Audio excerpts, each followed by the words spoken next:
Hi అండి, శ్రీనివాసం నుంచి నేను పార్థని. కాచిగూడ టు పాండిచ్చేరి 22 మార్చిని మేము బయలుదేరాం. మా సిస్టర్స్ నలుగురు మా మరదలతో. నన్ను స్టేషన్లో దింపడానికి మా వారు మా అబ్బాయి వచ్చారు. పాండిచ్చేరి ఎందుకు వెళ్తున్నాం? పాండిచ్చేరిలోని అరవిందో ఆశ్రమం ఒక ప్రసిద్ధ ఆధ్యాత్మిక కేంద్రం. దీన్ని 1926లో అరబిందో మరియు మీరా అల్ఫాసా అనే మదరు స్థాపించారు. మీరు చూస్తున్నది మాతృమందిర్ ఆరోవిల్లో ఉంది, పాండిచ్చేరిలోని. దీని గురించి నేను పూర్తి సమాచారం రేపటి వీడియోలో ఇస్తాను. ట్రైన్ అయితే స్టార్ట్ అయిందండి. మా నలుగురు సిస్టర్సు మా మరదలతో మా ప్రయాణం అయితే మొదలైంది.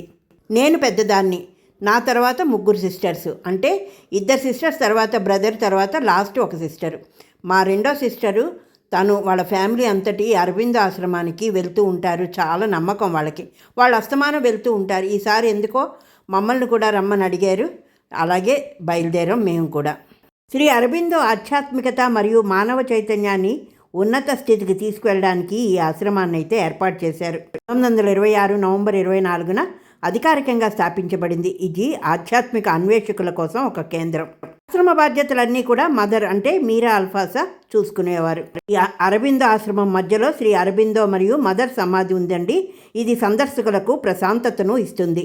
ఈ ఆశ్రమము ఉదయం మరియు సాయంత్రము ధ్యానం కోసం తెరిచి ఉంటుంది. సందర్శకుల కోసము ఆశ్రమము అతిథి గృహాల్లో వసతి సదుపాయం కూడా ఉంది. కానీ మనం ముందుగా రిజర్వేషన్ అయితే చేయించుకోవాలి. దేని గురించి వెళ్తున్నామో మీకు నేను సమాచారం అయితే ఇచ్చాను. ఇప్పుడు ట్రైన్లో చక్కగా సమోసాలు వచ్చేయండి. చక్కగా మా సిస్టర్స్ సమోసాలు అయితే తీసుకున్నాం, తిన్నాం. చాలా బాగుంటుంది. ఏంటంటే సిస్టర్స్తో కలిసి వెళ్ళడం కదా, అదొక అనుభూతి మాట. ఎప్పుడు ఫ్యామిలీస్తోనే వెళ్ళడమా, ఈసారి నలుగురు సిస్టర్స్ కలిసి వెళ్దామని అడిగారు. సరే, కాదు అని అండం ఎందుకు అనేసి బయలుదేరాం. పచ్చని పొలాల మధ్య ఇలాగ ప్రయాణం చేస్తూ ఉంటే ఎంతో ఆహ్లాదకరంగా ఉందండి చూడ్డానికైతే. ఇంకా రాత్రి అవుతున్నది అనుకుంటే మాకు ఇంకా డిన్నర్ టైం అయితే అవుతోంది కదా. మా నలుగురు సిస్టర్సు మా మరదలు అన్నమాట. ఈ చివరు ఉన్నది పింక్ డ్రెస్ మా మరదలు. డిన్నర్ అయితే మా మరదలే తీసుకొచ్చిందండి. పుల్కాలు కూర తయారు చేసి తీసుకొచ్చింది తను. అలాగే ఎవరికి తోచింది పళ్ళని బిస్కెట్స్ అని రకరకాలు తెచ్చుకొని వచ్చాం. ట్రైన్లోకనే కాదు, అక్కడ ఎందుకంటే ఇప్పుడు యుద్ధం సమయంలో ఫుడ్ సమంగా దొరుకుతుందో లేదో తెలియదు కదా. అందుకు ఎవరికి తోచిన విధంగా వాళ్ళు మిక్సర్లని, బిస్కెట్ ప్యాకెట్స్, ఇలాంటి రకరకాలవన్నీ పట్టుకున్నాం తినబండారు. ఇది నైట్ డిన్నర్ అండి. ప్రతి ఒక్కరూ చక్కగా మజ్జిగ ప్యాకెట్లతో నైట్ డిన్నర్ అయితే కంప్లీట్ అయింది. డిన్నర్ కంప్లీట్ అయిన తర్వాత మధ్యలో మేము కార్డ్స్ అయితే తీసి ఆడుకోవడానికి మొదలెట్టాం. కార్డ్స్ ఆడాం, కానీ మధ్యలో మా చెల్లెలు కూతురు ఫోన్ చేసి ట్రైన్లో కార్డ్స్ ఆడితే పట్టుకుంటారు జాగ్రత్త అని చెప్పగానే భయం వేసి ఇంకా కార్డ్స్ అయితే ఆపేసాం. నైట్ పడుకున్నాం. తెల్లవారు లేచేసరికి పాండిచ్చేరి స్టేషన్ అయితే వచ్చిందండి. మా చెల్లెలకి తెలిసిన ఆయన వాళ్ళ ఫ్యామిలీ ఫ్రెండ్ వచ్చి మమ్మల్ని గెస్ట్ హౌస్, ఇంటర్నేషనల్ గెస్ట్ హౌస్కి అయితే తీసుకెళ్ళి రూమ్స్లో అయితే దింపారు. చాలా ఎండగా ఉంది. ఎంత ఎండ అయితే చెప్పలేం. గెస్ట్ హౌస్ నేను ఫోటో తీశానని అనుకున్నాను, కానీ తీయలేకపోయాను. చూస్తున్నది మీరు ఆశ్రమం అండి. అసలు ఫోన్స్ స్విచ్ ఆఫ్ చేయాలి. ఆశ్రమం లోపల ఇలా ఉంటుందన్నమాట. సమాధి అంతా అన్నమాట. ఆ సమాధి లోపల చక్కగా మనం చాలా పిన్ డ్రాప్ సైలెన్స్ అండి. ఇక చూస్తున్నారు కదా ఫోటో, మదర్ సమాధి అది. ఫోన్లు ఏరోప్లేన్ మోడ్లో కూడా ఒప్పుకోలేదు. మొత్తం స్విచ్ ఆఫ్ చేసేసి చెప్పులు లేకుండా లోపలికి వెళ్ళి మనం కొంచెం మెడిటేషన్ లాగా చేసుకోవడానికి ఈ ఆశ్రమం అన్నమాట. ఈ ఆశ్రమమే వాళ్ళే మనకి చక్కగా ఫుడ్ కూడా ఏర్పాటు చేస్తారు. మధ్యాహ్నం 12 లోపల వెళ్ళి టోకెన్స్ అయితే తీసుకోవాలి. మా 5గురికి కలిపి 2 డేస్కి 500 అయిందండి. మార్నింగ్ బ్రేక్ఫాస్ట్, లంచ్, డిన్నర్ కలిపి. ఇలాగ మేము చూసిన తర్వాత బయటికైతే వచ్చేసాం. ఆశ్రమాన్ని 2 సార్లు దర్శించుకున్నాం. చాలా పిన్ డ్రాప్ సైలెన్స్, ఎంతో హాయిగా అనిపిస్తుంది అన్నమాట. మనం కావాలంటే అక్కడ కొంతసేపు కూర్చొని మెడిటేషన్ అది చేసుకోవచ్చు. ఇంకా అక్కడి నుంచి మేము మెల్లిగా బీచ్కి అయితే బయలుదేరాం.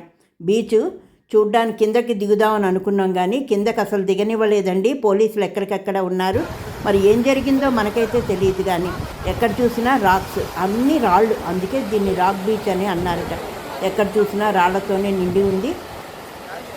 బీచ్ చూడ్డానికి చాలా ఆహ్లాదకరంగా ఉందండి. బీచ్లో చాలాసేపు ఉన్నామండి.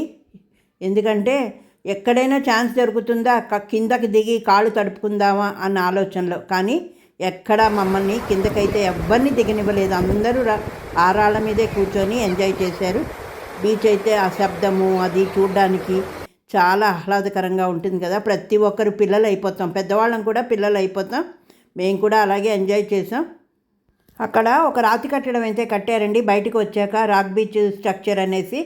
అదేంటంటే పర్యాటకులకి ఆహ్లాదంగా పంచడానికి, వాళ్ళు చూడడానికి అక్కడ అన్నీ ఏవో ఎక్సర్సైజులు ఇవన్నీ పెట్టారన్నమాట. చూడ్డానికైతే బాగానే ఉంది, కానీ ఏంటంటే అయ్యో కిందకి దిగలేము అన్న ఒక బాధ అనిపించింది. మా మరదలు చాలా ట్రై చేసింది కిందకి దిగి కాళ్ళు తడుపుకుందామని, కానీ ఎక్కడికెక్కడ పోలీసులు వచ్చి అనౌన్స్మెంట్స్ చేయడంతో ఇంకా ఏమీ చేయలేకపోయాం. ఇలా మేము ఫొటోస్ అయితే తీసుకున్నాం. గ్రీన్ డ్రెస్ అమ్మాయి మా మరదలు. చూసారా ఎంత బాగుందో బీచ్ అయితే. పెద్దవాళ్ళు కూడా చిన్నపిల్లల్లాగా అయిపోతాం అన్నమాట ఆ బీచ్కి వెళ్ళాము అంటే. ఎప్పుడు ఫ్యామిలీస్తో వెళ్తున్నాం కదా, ఈసారి మన సిస్టర్స్ వెళ్దాము అని అన్న దాని మీద ఆల్రెడీ 2 years బ్యాక్ మా సిస్టర్స్ అందరం కలిసి తూర్పుగోదావరి జిల్లా కాకినాడ పరిసర ప్రాంతాలన్నీ చూసాము. ఆ వీడియో కూడా మీకు పెట్టాను టెంపుల్స్తో. ఇప్పుడేమో ఇలాగా అరబిందో ఆశ్రమానికి వెళ్ళి అక్కడి నుంచి మేము అరుణాచలంకి అయితే వెళ్ళామండి. ఇక్కడ అన్నీ దర్శించుకొని, ఇది అండి మదర్ ఆశ్రమం. ఈ ఆశ్రమంలో మనకి ఫుడ్ పెడతారు, బ్రేక్ఫాస్ట్ అగో గిన్నెలు చాలా బాగా పెడతారు. సాత్వికమైన ఫుడ్ అండి. పప్పు పెరుగు చక్కగా, ఒక కూర, ఎక్కడ మసాలాలు ఏమి ఉండవు.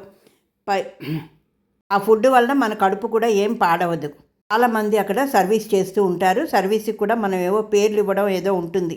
అక్కడ నుంచి నైట్ డిన్నర్ అయితే హోటల్లో తీసుకున్నాం. అక్కడే ఆ గెస్ట్ హౌస్ పక్కనే ఆనంద్ భవన్ అని ఉంది, అందులో అయితే మేము ఏదో కాంబో తీసుకున్నాం. ఇడ్లీ వడ దోశ అన్నట్టు ఏదో తీసుకున్నామండి.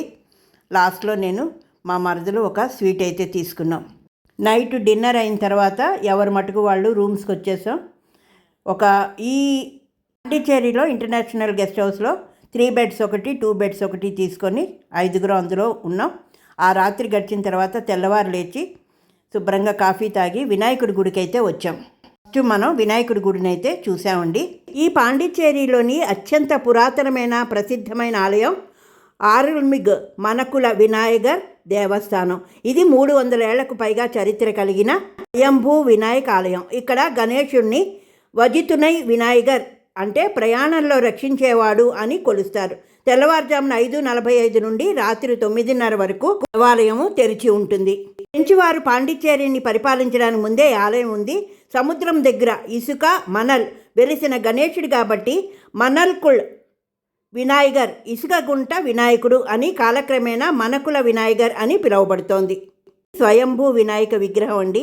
ఆలయంలో అత్యంత ప్రధాన ఆకర్షణ బంగారు రథం ని భక్తుల విరాళంతో తయారు చేశారు. నవరాత్రి ఉత్సవాల్లో దీనిని ఊరేగిస్తారు. వైట్ టౌన్ శ్రీ అరబిందో ఆశ్రమానికి సమీపంలో ఉంది. పాండిచ్చేరి వెళ్లే పర్యాటకులు యాత్రికులు తప్పక సందర్శించే ముఖ్యమైన ఆధ్యాత్మిక ప్రదేశం. మాకైతే ఈ దర్శనం అయితే చాలా బాగా జరిగింది. ప్రాతకాల దర్శనం చేసుకున్నాం కాబట్టి దర్శనం చేసుకొని హారతి చాలా బాగా జరిగిందండి. హారతి దర్శనం, అక్కడ పొంగల్ పెట్టారు, ప్రసాదం, పొంగల్ తీసుకొని బయలుదేరాం. మన మనసులో ఉన్న కోరికను కోరుకుంటే చక్కగా నెరవేరుతుంది అని చెప్పారు. అలాగే ప్రతి ఒక్కరూ ఒక దేవాలయానికి వచ్చాము అంటే ఏదో ఒక కోరిక అయితే కోరుకుంటాం కదా, అది తప్పదు. తర్వాత వరదరాజస్వామి గుడికి కూడా వెళ్ళాం. ఎక్కడ మాకైతే ఫోటోలు అయితే తీయలేదండి. కెమెరాలన్నీ స్విచ్ ఆఫ్ చేయవలసి వచ్చింది బయట నుంచి, కాబట్టి ఇక్కడ తీయగలిచాను. వాళ్ళ విగ్రహాన్ని అయితే అసలు కడుపు అయితే నిండిపోతుంది ఆ వినాయకుడిని చూస్తే, అంత అందంగా చాలా బాగున్నారు. ఇక్కడ ఏనుగు ఉండేదట, ఏనుగు మాత్రం లేదండి. ఈ వినాయక ఆలయాన్ని చూడడానికి 2 కళ్ళు అయితే సరిపోలేదు. ఉదయం 5:45 నుండి మధ్యాహ్నం 12:30 గంటల వరకు, సాయంత్రం 4 గంటల నుండి రాత్రి 9:30 వరకు దర్శనం అయితే మనకి దొరుకుతుంది. అలాగే వినాయక చవితి, బ్రహ్మోత్సవాలు, నవరాత్రి ఉత్సవాలు ఇక్కడ ఎంతో వైభవంగా జరుగుతాయండి. అయితే మనం ఎక్కడ ఫోటోలు అయితే తీయలేదు. మానకుల వినాయగర్ ఆలయము భారతదేశంలోని పుదుచ్చేరి కేంద్రపాలిత ప్రాంతంలో ఉన్న ఒక గణేష ఆలయం. గణేశుడికి అంకితం చేయబడిన ఈ ఆలయము పుదుచ్చేరిలో ఒక ప్రసిద్ధ పుణ్యక్షేత్రము, పర్యాటక కేంద్రము. తర్వాత మేము పంచముఖ ఆంజనేయ స్వామి గుడికి వెళ్ళామండి. ఈ ఆలయాన్ని పంచముఖ శ్రీ జయమారుతి ఆంజనేయ ఆలయం అని పిలుస్తారు. ఆలయము విల్లుపురం జిల్లాలోని వానూరు తాలూకాలోని పంచవటిలో ఉంది. ఆలయం వెలిసిన ఈ ప్రాంతాన్ని పంచవటి క్షేత్రం అని పిలుస్తారు. పుదుచ్చేరి లేదా పాండిచ్చేరికి సమీపంలో ఉంది. ఇక్కడ ప్రధాన దైవము శ్రీ జయమారుతి. ఈయన 36 అడుగుల ఎత్తులో పద్మపీఠంపై కొలువు ఉంటారు. ఈ దైవాన్ని భారతదేశంలోనే అత్యంత ఎత్తైన విగ్రహాల్లో ఒకటిగా చెప్పవచ్చు. భారీ జయమారుతి విగ్రహాన్ని చెక్కడానికి అవసరమైన 150 టన్నుల ఏకశిలను చెంగల్పట్టు మరియు కాంచీపురం మధ్య ఉన్న పలయసీవరం అనే గ్రామం నుండి తీసుకువచ్చారు. ఆంజనేయుడు 5 ముఖాలతో ఉంటాడండి. ప్రధాన దైవం యొక్క పంచముఖంలో శ్రీ హనుమంతుడు పడమర వైపు, గరుడు తూర్పు వైపు, నరసింహుడు దక్షిణం వైపు, వరాహుడు ఉత్తరం వైపు మరియు హయగ్రీవుడు ఆకాశం వైపు చూస్తూ ఉంటారు. చాలా మంచి దర్శనం చేసుకున్నాం. తర్వాత ఆలయం చూపిస్తాను రండి. ఈ ఆలయము శ్రీ లక్ష్మీ హయగ్రీవ దేవాలయం అండి, పాండిచ్చేరిలో. విష్ణుమూర్తికి అంకితం చేయబడిన శ్రీ లక్ష్మీ హయగ్రీవ పెరుమాళ ఆలయం పాండిచ్చేరిలో ఉంది. ఈ లక్ష్మీ హయగ్రీవ పెరుమాళ ఆలయము జ్ఞానానికి, విద్యకు అధిదేవత అయిన విష్ణుమూర్తి అవతారానికి అంకితం చేయబడిన ప్రసిద్ధ పుణ్యక్షేత్రం. ఇక్కడ స్వామివారు లక్ష్మీదేవితో కలిసి కొలువై ఉంటారు. విద్యార్థులు చదువులో రాణించడానికి, విజ్ఞానం పెంపొందించుకోవడానికి ఈ ఆలయాన్ని ఎక్కువగా సందర్శిస్తారు. ఈ ఆలయము తిరువహిందూపురం మరియు చెంగల్పట్టు చెట్టివునియం లక్ష్మీ హయగ్రీవ దేవాలయాల మధ్య ఉండటం విశేషం. హయగ్రీవ స్వామిని చదువుల దేవుడిగా భావిస్తారు కనుక ఇక్కడ ప్రత్యేక పూజలు విద్యార్థులకు చాలా ప్రసిద్ధి. ఈ పాండిచ్చేరిలోని ప్రశాంతమైన వాతావరణంలో ఉంది. పాండిచ్చేరి వెళ్ళినప్పుడు తప్పకుండా సందర్శించవలసిన ఆధ్యాత్మిక ప్రదేశాల్లో ఇది ఒకటి. ఇక్కడ మా పిల్లల గురించి పెన్నులు కొని ఆ హయగ్రీవుని దగ్గర పెట్టి పూజ చేయించి పెన్నులైతే తీసుకున్నామండి. చాలా మనసుకి చాలా హాయిగా అనిపించింది. జ్వాల, అహోబిల, మాలోల, క్రోడ, కారంజ, భార్గవ, యోగానంద, చత్రవడ, పావన, పానకల.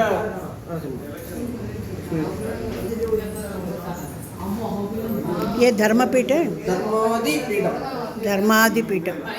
ఇవండి పాండిచ్చేరిలో మేము దర్శించిన ఆలయాలు. వినాయకాలయం, పంచముఖ ఆంజనేయ, హయగ్రీవు, వరదరాజస్వామి ఆలయాలు దర్శించుకున్నాం. మరునాడు బయలుదేరి ఆరోవిల్లి మాతృమందిరం, ధ్యాన మందిరం గురించి, తర్వాత మేము అరుణాచలం విశేషాలు నెక్స్ట్ వీడియోలో మీ ముందు ఉంచుతాను. వీడియో నచ్చితే ఒక లైక్ చేసి, షేర్ చేసి, సబ్స్క్రైబ్ చేసుకొని హైప్ బటన్ ఇవ్వండి. మరొక కొత్త అంశంతో మళ్ళీ మీ ముందుకి. మీ పార్థ.